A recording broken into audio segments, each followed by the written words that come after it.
Hello everyone, welcome to Gitish Arjun. तो आज दशम श्रेणी बीजगणित प्रथम विषय सरल सह समीकरण विषय पढ़ा। तो सरल सह समीकरण साधारण रूप हूँ ax plus b equals to 0, जो a is not equal to 0। x हूँ एक अज्ञात राशि। एठारे जो ax plus b equal to 0 अच्छी, एठारे x हूँ एक अज्ञात राशि। जोठार a is not equal to 0, तो एटा 0 हेब ना केबे भी, कहीं जदि एटा 0 हुए ताले एक्स मते 0 हो जिवो। ताहेले एक्स जदि 0 हो गला, एक्स तमाने जदि 0 हो गला प्लस बी इक्वल टू 0 रहइबो, तामाने बी भी इक्वल टू 0 हो जिवो।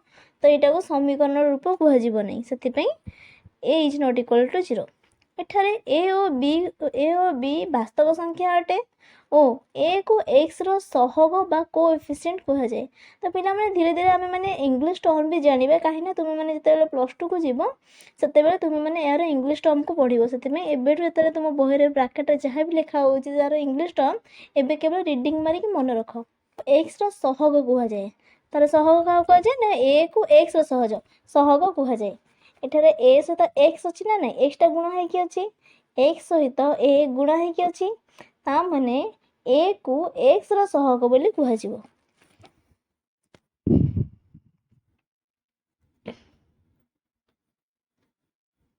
ए होची एक्स रो सहग, ता माने बी के बी होची एक ध्रुवक राशि। ताले बी को कोन कुहा जिवो ना, ध्रुवक राशि। समीकरण समाधान बा मूल होची b बाय a केमती हला देखो। एठारे x plus b equals to 0, ता माने x रो मूल्य, x होची गोटे अज्ञात राशि, x रो मूल्य केते, x रो मूल्य केन बाहर करबा x is equals to b। एटा प्लस b अछि, एपटू आसला माइनस b होला, माइनस b रहला। एठी एटा x सहित गुणना हे कि अछि, ता माने एपटू आसला हरण हे जिवो, ता माने माइनस b बाय a। समीकरण समाधान तबे मूल होउची माइनस b बाय a। एठारे दुईटी समीकरण लिखा हेछि, गोटे a1x plus b1y plus c1 equals to 0, a2x plus b2y plus c2 equals to 0। एठारे a1 b1 और c1 तापरे a2 b2 c2 ए सब होउछन्ते वास्तव संख्या। एठार सहग ताले किए पॉइंट रे x रे सहग a1 सेमती, y रे सहग b1, c होची एक ध्रुवक राशि। सेही बारे तुम माने कमेंट सेक्शन में कहिबो जे कि x रे सहग किए, y रे सहग किए और c2 टा किए। तापर आमे जानिबा सह समीकरण द्वयर ज्यामितिक परिप्रकाश कोन। सह समीकरण समाधान 3 प्रकार अटे। तेबे से समाधान गुड़िक कौन ना, फास्ट होउची केवल गोटे बा अनन्य समाधान। समाधान होउची कौन ना, केवल गोटे बा अनन्य समाधान। अनन्य बा गोटे समाधान केतेबेले बाहरिबो ना, जदि ओ केवल जदि समीकरण द्वय द्वारा सूचित सरल रेखा, समीकरण द्वय द्वारा सूचित सरल रेखा, समीकरण द्वय द्वारा सूचित सरल रेखा ताले कौन, एटा आमे आगो को पढ़िबा। मुझे नेक्स्ट क्लास रे मु तुम मानकु बुझाई देबी समीकरण द्वारा केमती आमे सरल रेखा निर्णय करिबा। समीकरण द्वय द्वारा सूचित सरल रेखा द्वयर परस्पर छेदी हेबे, ताले केवल गोटे बा अनन्य समाधान केतेबेले बाहरिबो ना, जदि ओ केवल जदि समीकरण द्वय द्वारा सूचित सरल रेखा द्वय परस्पर छेदी हेबे। देखो एटा हला x सरल रेखा, एटा होची y सरल रेखा। मन करो L1 L2 होउछन्ती दुई जण परस्पर, दुईटा सरल रेखा। p बिंदुर मूल्य होची अल्फा और बीटा। ता माने एठारे देखो परस्पर को छेद करछन्ती, ता माने एटा को परस्पर छेदी कह जिवो ना नै। तो एमानकर गोटे समाधान बाहरला। मन देखो एठारे होची x रेखा, एटा होची y रेखा, एटा होची L1, एटा होची L2। एहार दुई जण परस्पर को गोटे बिंदुर छेद करछन्ती, ता माने एहा को कह जिवो L1 और L2 परस्पर छेदी। p होची, p रो मूल्य होची केते ना अल्फा और बीटा।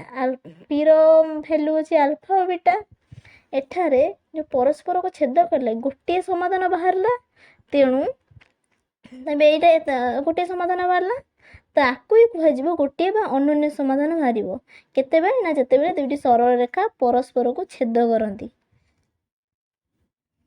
नेक्स्ट ସେକେଣ୍ଡ ପଏଣ୍ଟ, ସମୀକରଣ ଦ୍ୱୟର ଅସଂଖ୍ୟ ସମାଧାନ ସମ୍ଭବ। ତାହେଲେ ସମୀକରଣ ଦ୍ୱୟର ଅସଂଖ୍ୟ ସମାଧାନ କେତେବେଳେ ସମ୍ଭବ ହେବ? ଯେତେବେଳେ L1 ଆଉ L2 ପରସ୍ପର ଏକ ଆଉ ଅଭିନ୍ନ ହେବ, ଗୋଟିଏ ସରଳରେଖାରେ ଅବସ୍ଥିତ ରହିବେ, ତାହେଲେ ସେମାନେ ଏକ ଓ ଅଭିନ୍ନ ରହିବେ। ଆଉ ସେଇ ସମୟରେ ସେମାନଙ୍କର ଅସଂଖ୍ୟ ସମାଧାନ ବାହାରିବ, କାରଣ ୟାଙ୍କ ମଧ୍ୟରେ ସାଧାରଣ ବିନ୍ଦୁ ଅସଂଖ୍ୟ ରହିଛି, ସେଥିପାଇଁ ଏମାନଙ୍କର ସମାଧାନ ମଧ୍ୟ ଅସଂଖ୍ୟ ରହିବ। ତାହେଲେ ଆର ସର୍ତ୍ତ କ'ଣ? ନା ଯଦି ସରଳରେଖା ଦ୍ୱୟ ଏକ ଓ ଅଭିନ୍ନ ହେବେ, ତେବେ ସମୀକରଣ ଦ୍ୱୟର ଅସଂଖ୍ୟ ସମାଧାନ ସମ୍ଭବ। ତାହେଲେ ଥାର୍ଡ଼ରେ କ'ଣ?